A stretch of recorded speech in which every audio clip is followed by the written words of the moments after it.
안녕하세요. 오늘 당신과 함께 깊이 파고들 자료는요. 조선시대 군사의식이죠. 첩종, 재현 영상, 그리고 비극적 충절의 상징, 사육신에 대한 연구 자료들입니다. 네. 이걸 통해서 조선의 군사 전검 방식, 또 역사의 한 페이지를 장식한 인물들의 이야기 한번 생생하게 따라가 보시죠. 자, 시작해 볼까요? 네, 이게 또 흥미로운 게요.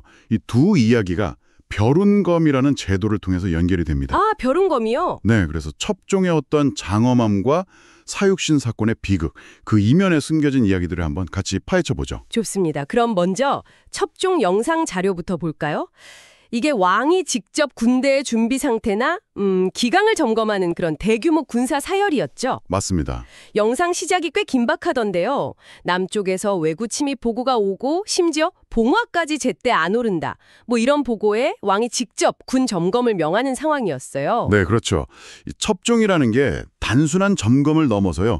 그 해이해진 군 기강을 다잡고 또 어떻게 보면 왕권을 강화하려는 목적도 상당히 컸습니다. 아, 그런 정치적인 의미도 있었군요. 네, 영상 보시면 왕의 행차 모습, 그 노부 의장이라고 하죠. 아주 위험 있고요. 네, 정말 화려하더라고요. 그리고 또 깃발, 북, 나팔 같은 신호에 맞춰서 군사들이 정말 일사불란하게 움직이는 그 오이진법 시연. 이것도 참 인상적입니다. 맞아요. 그게 신기했어요. 현대 같은 통신 장비가 없는데 오직 그 시각 신호, 청각 신호만으로 그 대규모 군대를 지휘했다는 거잖아요. 그렇죠.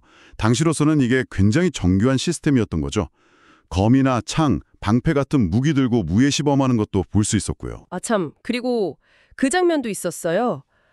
참여 인원이 명부 숫자랑 안 맞아서 왕이 처음에는 막 화를 내는데 네네. 영의정이 이게 명부가 너무 오래돼서 이미 죽거나 다른 데로 간 사람도 있을 겁니다. 이렇게 설명을 하니까 처벌을 면해주는 어찌 보면 좀 합리적인 판단인가요? 그렇죠. 뭐 현실적인 부분을 인정한 거죠. 그리고 마지막에는 정도전의 말을 인용하면서 그 신호책의 중요성을 다시 한번 딱 강조하더라고요. 네. 근데 이 의식에 또 등장하는 게 아까 말씀하신 벼룬검이군요. 네, 맞습니다. 이 벼룬검이 상당히 중요합니다. 왕이 행차나 아니면 뭐 연회 때 특별히 제작된 운검이라는 칼을 차고 바로 옆에서 호위하는 임시직이었어요. 임시직인데 그럼 누가 맡았나요? 주로 고위 무관이나 때로는 문관도 맡았습니다. 이 운검의 운자가 아시겠지만 용, 즉 왕을 따르는 구름을 의미하거든요. 아, 상징적이네요. 네, 그러니까 그만큼 왕의 절대적인 신임을 받는 사람들이 맡는 자리였다는 거죠. 그렇게 신임받는 자리가 근데 비극의 씨앗이 될 줄은 몰랐겠죠. 이 벼룬검이 바로 다음 이야기, 그 사육신 사건의 핵심 계획하고 연결된다는 말씀이시죠? 그렇습니다. 바로 그 지점인데요.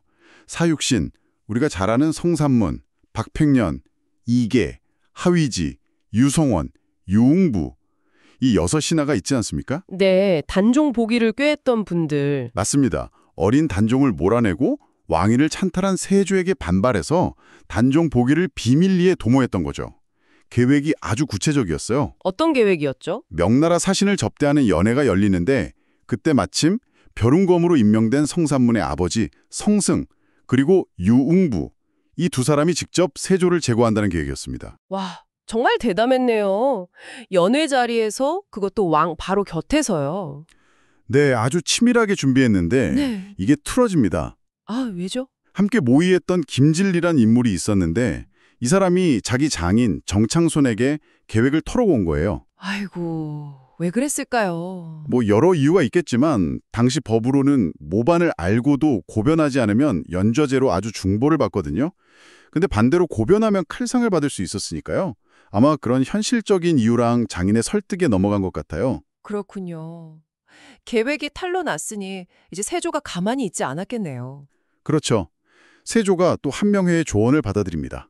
연회 당일에 갑자기 자리가 좁다 이런 핑계를 대면서 벼룬검을 세우지 않도록 명을 내려요. 아예 거사 자체를 원천봉사해버린 거네요. 네. 그렇게 계획은 수포로 돌아가고 관련된 사육신들은 다 채토되죠. 그리고 이제 세조가 직접 신문을 하고 정말 혹독한 고문을 가합니다. 그런데도 이분들이 전혀 굴하지 않고 자신들의 신념을 당당히 밝혔다고 하죠. 정말 대단한 충절입니다. 결국 어떻게 됐나요? 결국에는 당시 형법 기준이었던 명나라법 대명률에 따라서 모반죄로 처리가 됩니다. 형벌이 능지처참이었어요. 아, 능지처참 정말 끔찍한 형벌인데. 네. 거기서 끝나지 않았죠. 연좌제 때문에 아버지, 아들, 형제 같은 남성 가족들은 대부분 처형당하고 여성 가족들은 공신들의 노비나 관노로 분배되고 기록을 보면 한 70명 이상이 이 사건 때문에 화를 입었다고 합니다. 70명이요. 정말 참혹했네요. 가문 자체라 거의 멸문지화를 당한 거군요. 그렇습니다. 당시 충이라는 가치가 얼마나 절대적이었는지 그리고 그걸 거스르는 행위의 대가가 얼마나 가혹했는지를 아주 극명하게 보여주는 사건이죠. 네. 근데 그 와중에도 기적 같은 이야기가 하나 있다고요? 아, 네. 박팽년의 며느리가 기지를 발휘해서요. 자기 아들을 몰래 노비의 딸하고 바꿔치기해서 살렸다는 이야기가 전해집니다. 그 아이가 박일산이라는 이름으로 대를 이었다고 하죠. 와, 정말 영화 같은 이야기네요. 참혹한 역사 속에서도 그런 생명의 끈이 이어졌다는 게. 그렇죠. 근데 또 흥미로운 점은요. 이 사육신들을 처형한 세조조차도 당시에 이들은 당대의 난신이지만 후세에는 충신으로 기록될 것이다. 뭐 이런 말을 했다는 기록이 있다는 겁니다. 세조가요? 아이러니하네요. 자기가 죽여놓고. 그래서일까요? 시간이 흐르면서 이들에 대한 재평가가 시작되잖아요. 네, 맞습니다. 바로 그 지점인데요. 효종 때 조경이라는 신하가 처음 상소를 올리고요. 본격적인 논의는 숙종 때 강화유수였던 이선 등이 다시 문제를 제기하면서 불이 붙습니다. 아, 복권 논의가 시작된 거군요. 네, 숙종도 처음에는 좀 망설였다고 해요. 아무래도 세조와 관련된 일이니까. 그렇지만 결국 결단을 내립니다. 사육신의 묘에 제사를 지내주고 관작도 회복시켜주고 심지어 민절이라는 사당 이름까지 직접 내려주죠. 숙종 때 큰 진전이 있었네요. 근데 그걸로 끝난 게 아니죠? 네, 그 후로도 영조, 정조 시대를 거치면서 계속 복권 작업이 이어집니다. 후손들 등용도 허용해주고 몰수했던 재산도 돌려주고 심지어 연좌되었던 다른 친족들까지도 다 복권을 시켜줍니다. 이 과정이 무려 350년이나 걸렸어요. 350년, 와, 정말 긴 세월이네요. 한 세대가 아니라 몇 세대에 걸쳐서 명예가 완전히 회복된 거군요. 그렇죠. 이 길고 긴 복권 과정 자체가 보여주는 게 있습니다.